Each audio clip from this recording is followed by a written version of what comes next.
Welcome to the second chapter of this course, in which we discuss location issues. Let's consider the design overview introduced in the previous week. The overview describes all aspects that are essential for an accurate design of a PV system and the related energy yield prediction. In this week, we will focus on issues that are location-specific, including analysis of local meteorological data, a survey of the landscape surrounding the PV system, and the resulting irradiance on the so-called plane of the array. This chapter is divided in 5 main points. First, we will start with some concepts and terminology related to solar irradiance. Then, we will discuss the fundamentals to calculate the position of the sun in the sky. You will be able to do it for every location on Earth at an arbitrary time and date. With the position of the sun in mind, we can calculate the optimal tilt and orientation angles of mounting of the PV modules. We shall also spend some time on mechanical tracking. After that, you will learn all about the landscape survey. This is instrumental to compute the energy yield in a realistic way that includes the environment too. Finally, we will discuss some advanced irradiance modeling concepts. In this picture, the global horizontal irradiation is shown all over the world. The horizontal irradiance is the amount of energy incident on a flat horizontal surface of 1 square meter. The energy is expressed in kilowatt-hour. As we can see, the horizontal irradiation can vary strongly in different locations on Earth. Obviously, the regions with the highest intensity are located in the tropics around the equator.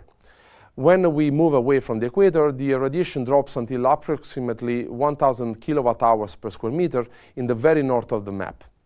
The difference is not only in the amount of energy received during the day, but also in how it is distributed during the year. Indeed, the more you move away from the equator, the stronger the difference becomes between summer and winter.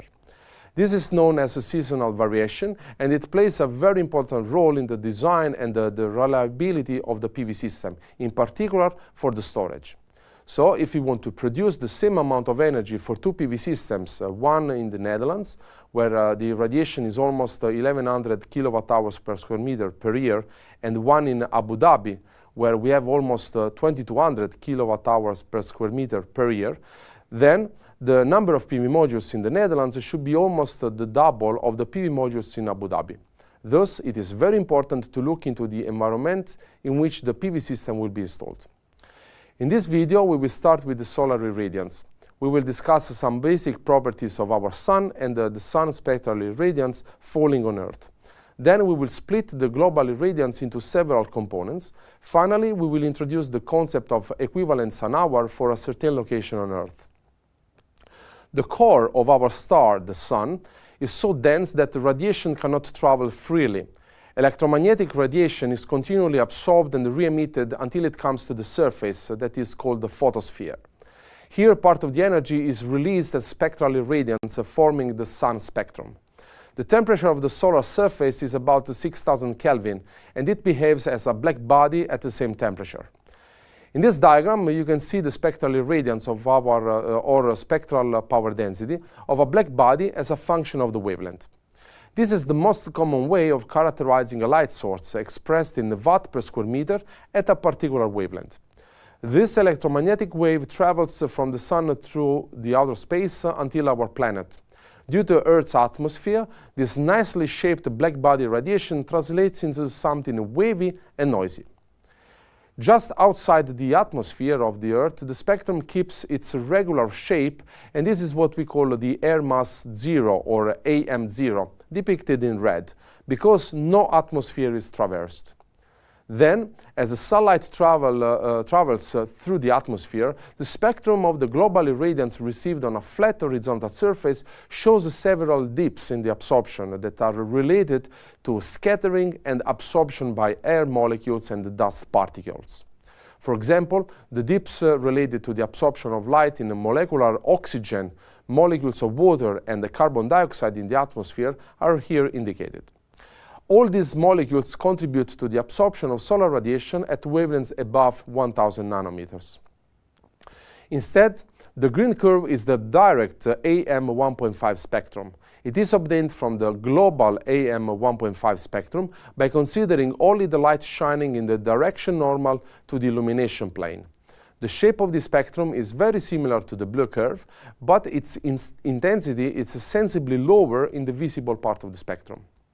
Now, I want to remind you the meaning of the air mass, which is a measure of the length of the light path through the atmosphere.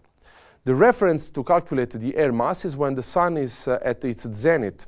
And here, as we have already seen, we can identify two spectra. Firstly, the AM0, obtained outside the atmosphere, and then the AM1, obtained on the Earth's surface. However, not always the sun is perpendicular to the location, and thus light has to travel through the atmosphere for a longer path. So the air mass is given by the ratio of the actual path length of sunlight through the atmosphere, L, divided by its minimal distance, which is obtained when sun is perpendicular to the location, L0. The air mass can also be expressed as 1 over the cosine of angle theta between the sun and the zenith. Here, the AM1.5 is depicted, also called the standard reference spectrum, since it is used to characterize cells at lab and industrial level. It is obtained when the sun has an angle of about 48 degrees with the zenith.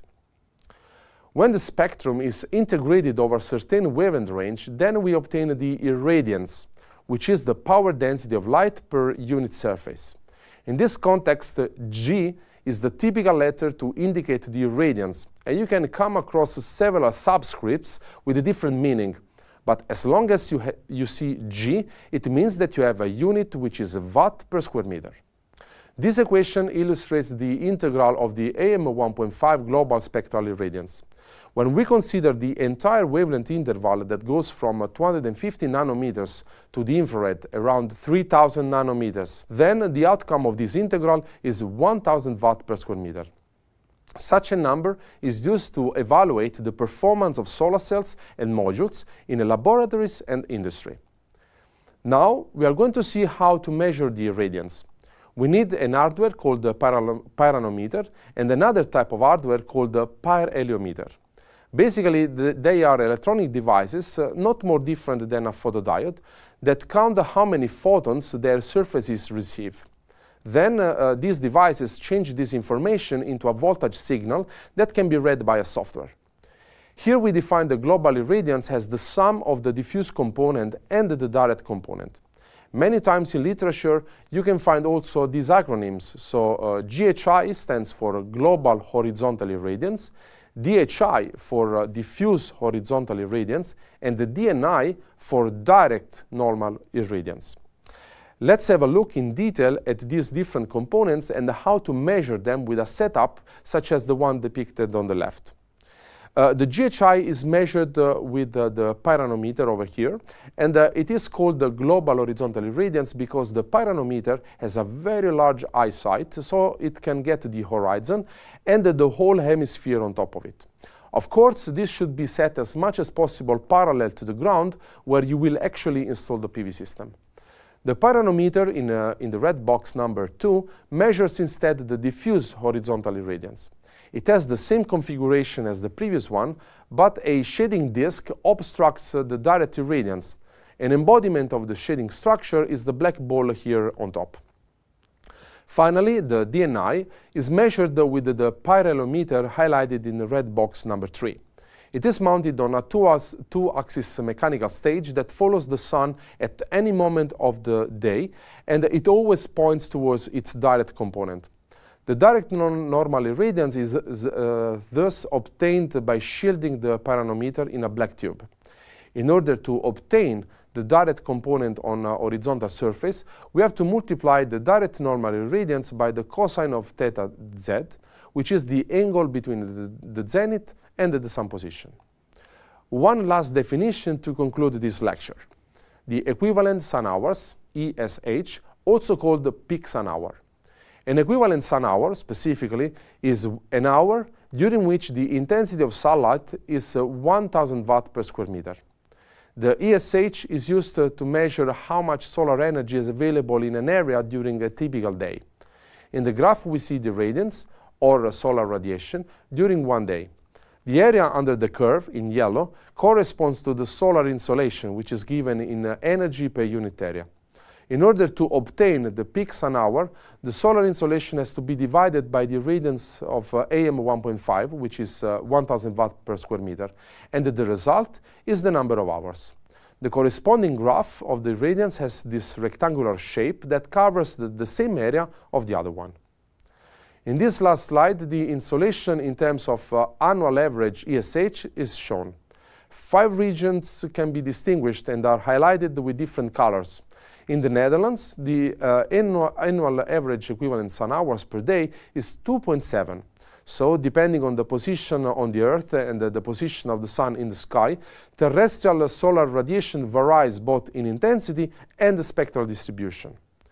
To conclude, today we have seen the sun spectrum at the different air masses after having resumed the concept of air mass. Then we divided the global irradiance into 2 components, the direct and diffuse, and we saw how to measure them by means of pyranometers.